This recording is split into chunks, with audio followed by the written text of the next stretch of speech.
Hi everyone, welcome to week 3 here in American Government. I hope you've had a good week so far.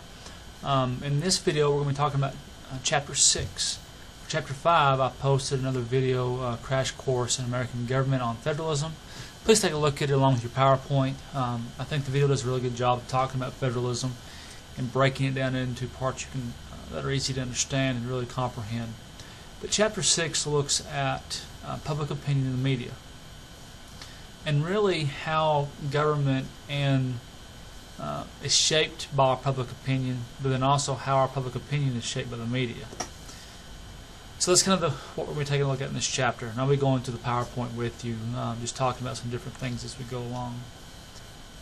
And start off with some basic definitions. And public opinion is just how people think about particular issues or how they feel about particular issues. So if they're in favor of more government control, in favor of less gun control, in favor of more access to health care, whatever it may be, that's public opinion. And our system, as you understand, and I think you know, is not designed to perfectly emulate public opinion. Simply because public opinion may be split half and half, and it may not be feasible to perfectly replicate public opinion or to reflect public opinion. But it's important that we understand how public opinion can shape policy, but also shape our government, because we are a representative democracy. People vote how they feel, and politicians a lot of times vote how they think they're going to get reelected. And so if they hear people's opinions on things, it's more likely to happen than if people keep silent. And as the bottom part says, let me back up one slide here. Increasing level of education in the U.S. does not necessarily mean increasing knowledge about government. Personally, I think government has gotten so complex that it's hard for people to understand exactly how government functions outside of those who work in politics and who work in government. So it's harder and harder then for people to kind of understand how things operate and how things function, even though as a society we do have more education. The media, in the past at least, served as a role as reporter, a role as providing information about what was going on. But I think also more and more the media has become the source of information for most people in that and how they make up their minds. And what I mean by that is different networks hold different points of view, whether they be liberal, conservative, down the middle. And I'm not sure in the past it was always like that. I can remember growing up and the media not being so distinct about their points of view, but maybe presenting the whole truth. Maybe I'm just being naive with this, but I really think as we've progressed into the 21st century, the media has more and more determined how people vote because of the way they present information, present things. The problem then, as the book talks about, is people have become so accustomed to getting their information from the media, maybe not looking for themselves, that is people have become distrustful of the government. The book talks about we don't know if it really is a problem. Maybe we've always been trusted as much as we have. But what we do know is people say, I don't trust politicians, I don't trust what's happening. And again, I think a lot of this has to do with how we get our news, how we shape our public opinion, how we shape our own opinion. Now, how do we get our opinion? How do we get our political attitudes? And 4 areas. One is family. Research shows that how we're raised accounts for about half of our political attitude. So if we were raised in a very conservative family, we'll probably more likely be lean toward conservative values. If we're raised in more of a liberal family, then maybe more toward liberal values. Okay, religion also. If you attend church, depending on what type of church you attend, is going to influence your political attitudes. You know, there's always the big question of how much politics should be preached from the pulpit. Some church denominations probably do a lot more than other church denominations. And I think it's said a lot of times that when you hear these types of messages, they're not biblically based. It's more of a personal opinion or what they think might happen if this one person is elected, rather than, you know, how does God say to vote? What does the Bible say about choosing leaders? What was Christ's attitude toward those in power? And I think a lot of times that it's an issue within denominations. Education. The more education you get, typically people become more liberal in their thinking and their values. And then the gender gap. It's not surprising that people view politics differently based on their gender. Men, probably a lot of times, particularly heterosexual men, are probably going to be more conservative if they were raised in the South based on roles in gender. Whereas women, particularly maybe in the Northeast, California, are going to be more liberal based on the availability of different ideas and different opportunities. And so how they're raised, men and women, how they're brought up, and also what they're expected to do also shapes how people view politics. Now, how we get those public opinions is through polling. And a lot of times you see polls and you think to yourself, well, you know, is that really a valid poll? Is what they're telling me accurate information? And so your book just gives you some things to think about when you are looking at polls. Some questions to ask yourself. Were the questions comprehensive? Was it a random sample of the entire population? Were they asked fairly without any bias? Were they appropriate in relation to were the answers appropriate answers in relation to the question? And there should be a sampling error listed where the person says within 5 percentage points we're accurate on this. So just to get information to see when you see those political polls out there if they make sense or not.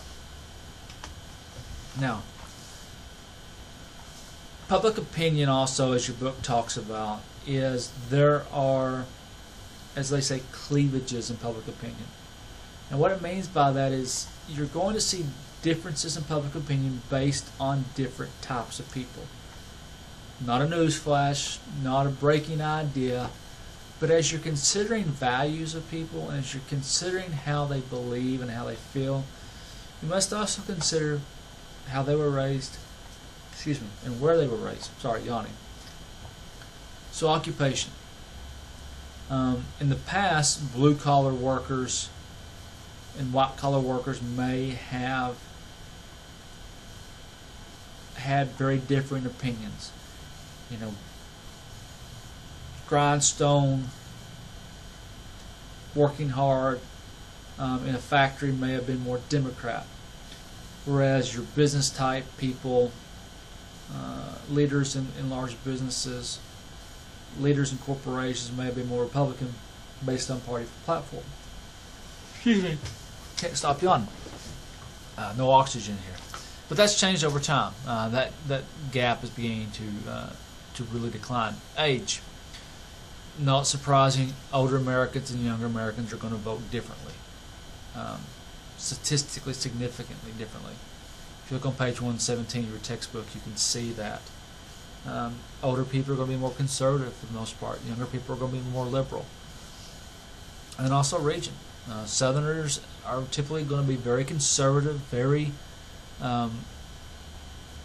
one way in which they vote. And it's interesting in the South, and I'm born in the South, I'm raised in the South, spent my whole life in the South, and it's interesting to me, at least in Arkansas, that a lot of times people vote Democrat at the state level and at the local level, but the national and state level a lot of times will vote Republican. local politicians, particularly in small towns, may run as a Democrat because that's kind of the way that things have always been. And people are going to vote for them a lot of times not based on the party, but who they are and what they stand for. Now, we all know people who vote diehard Republican or Democrat. Doesn't matter what election it is, that's how they're going to vote. But we can see these cleavages in public opinion. We can see these discrepancies, based on age, on occupation, even today, region of the country, even churches. You can look at, different denominations and see political opinion differing, such as, let's say, Baptist and Lutherans, or Church of Christ and Presbyterians. Different denominations, the politics are going to be different, and a lot of that's based on where they are located, but it's also based on the beliefs and the dogma that they adhere to. So what is a political ideology? It's simply a coherent set of beliefs about who should be in charge and what the policy should be. People who are politically active are much more likely than the average citizen to think about things and have more consistent belief. If you're like me, if you're not a political activist, your political opinions may change every 4 years. Depends on who's running for office, depends on how much faith you have in the person. But typically, people who are more politically active are going to hold the same set of beliefs from election to election. Now, I'm not going to go into a lot about the media, but there are three things really I want you to focus on for the media. What their three roles are when it comes to public opinion and politics. One is they influence what's a national subject and for how long it remains a national subject.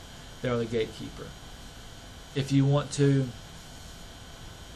I can't quit yawning. If you want to get out of politics altogether, think about the gatekeeper. Think about the whole Deflategate with Tom Brady, the New England Patriots, and the whole air pressure of the football, and how long that was kept in the media. They serve as a gatekeeper role. They also serve as a scorekeeper. They declare winners and losers in politics, sometimes even before the final vote is cast, and I wonder how many times people don't go vote because they've already declared the winner of an election. And then a watchdog. They investigate. They report on scandals involving politicians and other people in the public eye. They serve as the protector, sometimes, if you will, of our values, depending on what part of the country you might live in. Now, there are rules that govern the media. First Amendment, of course, protects freedom of the press. However, it does not typically allow them to hide their sources from law enforcement. Although some states have statutes that can protect them. The media can report what they want to, but they cannot defame people. They cannot libel people.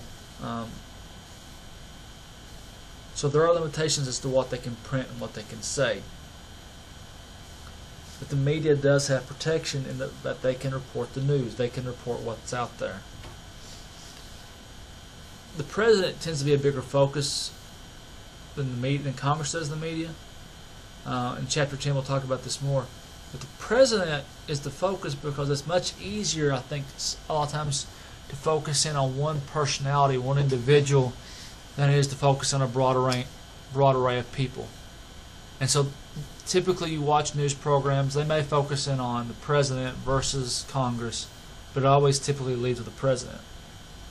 And then when the media reports on news stories, there are typically three types of stories. A routine story, typically everyday news. Feature story where you may be profiling a political candidate. And then an insider story in which you're really diving into the nitty-gritty of something. When you talk about bias, it's not really going to occur in the first two because you're simply presenting information about things. You're not trying to win people over to certain sides. But on insider stories, you're really trying to dig deep and tell people what you think about someone. And so you really, a lot of times, you have to account for bias when watching news stories like this. Also, when you're looking at political news, understand that you already have a pre-existing bias a lot of times. You have pre-existing information. And so, if you already know a lot about a story, you're not easily swayed. But if you don't know a lot about someone, then you're much more likely to accept what you're presented without doing a lot of research about it and looking into things. I say all this to be careful and to understand that our public opinion determines how we vote. And our public opinion can be determined by a lot of different factors. As Christians, what is our responsibility is to always look at things in the light of gospel. How does the Bible treat these subjects? What does the Bible say about these subjects? How would Christ react in these situations? As Christians, we have a responsibility to vote, to participate. We also have a responsibility to filter out political opinion and to understand what is true and right. I hope this presentation is just giving you a little bit to think about, to understand where our political opinions come from, how they are developed, and how they can be influenced. If you have any questions, please let me know. Again, thank you for taking the class. Hope you have a great week, and God bless.